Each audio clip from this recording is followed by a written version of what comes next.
رئيس المخابرات المصرية عباس كامل في زيارة لإسرائيل وقطاع غزة.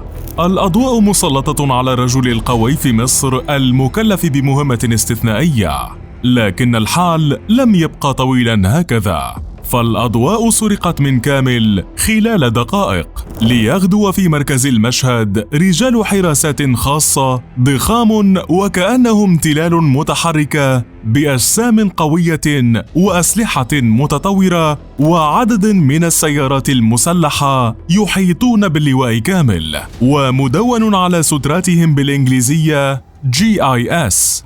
هذه الإطلالة النادرة لأحد أقوى فرق الحراسة ومكافحة الإرهاب بالعالم تعطي الأهمية الحقيقية للمشهد، فلم تظهر هذه الفرقة المسماة القوة الضاربة إلا مرة واحدة قبلا، وتحديدا على متن طائرة عسكرية مصرية قادمة من ليبيا خلال تسليم المطلوب الأول لمصر حينها على لوائح الإرهاب هشام عشماوي.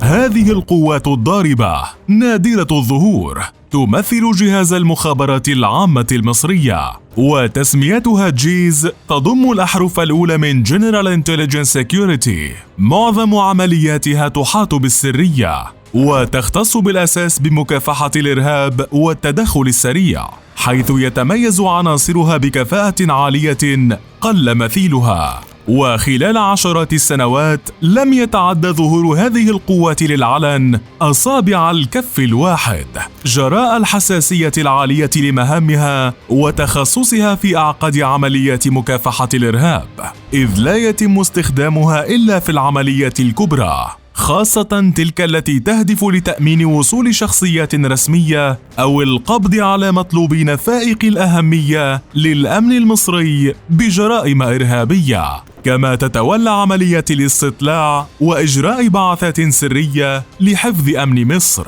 وتعد قوات جيز أهم فرق النخبة في مصالح الأمن، وتبقى على أهبة الاستعداد دائما لضرب معاقل الإرهابيين، إضافة لحماية المنشآت الوطنية ومنع أي اختراقات يقوم بها الإرهاب.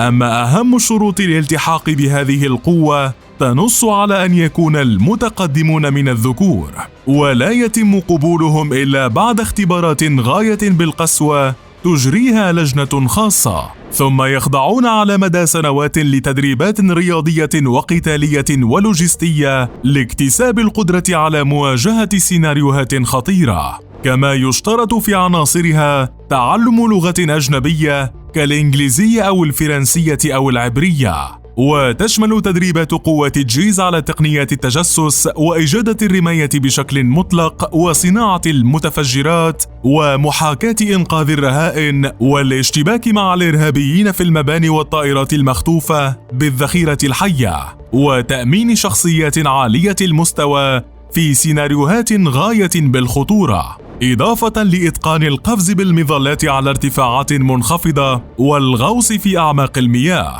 والتدرب على أحدث وأكثر الأسلحة النارية الفردية تطوراً في العالم، ما يمكن أفراد الجيز من تتبع الأنشطة الإرهابية ثم تنفيذ عمليات لضبط وإحضار المتورطين لدرء الخطر قبل وقوعه، وتتبع التنظيمات الإرهابية وتوجيه ضربات استباقية ضدها.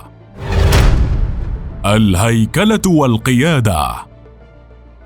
رغم أن قوة الجيز المصرية جزء من جهاز المخابرات العامة المصرية، إلا أنها من قوات النخبة القليلة التي تأتمر مباشرة من رئيس الجمهورية أو رئيس المخابرات.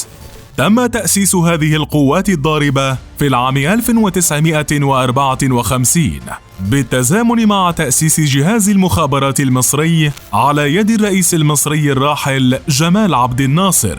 وقد تبعت هذه القوات لأول رئيس لمخابرات مصر اللواء زكريا محي الدين، ومن ثم خلفه اللواء صلاح نصر في العام 1957 لتبدأ القوة الفعلية لجهاز المخابرات المصري، خاصة مع التمويل الكبير من خلال شركة النصر التابعة له في ذلك الوقت.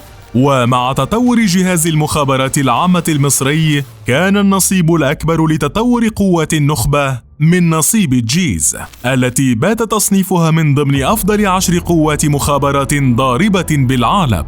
وقد لمع نجم قوات الجيز خلال حرب أكتوبر عام 1973 بين مصر وإسرائيل، حين استطاعت فرض سيطرتها وتنفيذ عملية استخباراتية معقدة خلف خطوط إسرائيل. وقد تعاقب على قيادة جهاز المخابرات المصرية 21 قائدا على مر تاريخها، كانوا هم أيضا القادة الفعليين والمباشرين لقوات الجيز، وآخرهم في الوقت الحالي اللواء عباس كامل الذي يشغل المنصب منذ يناير 2018 وينوب عنه اللواء ناصر فهمي. وأنت، هل تعرف قوات نخبة عربية ضاربة تشبه بمهامها وقوتها جيز المصرية؟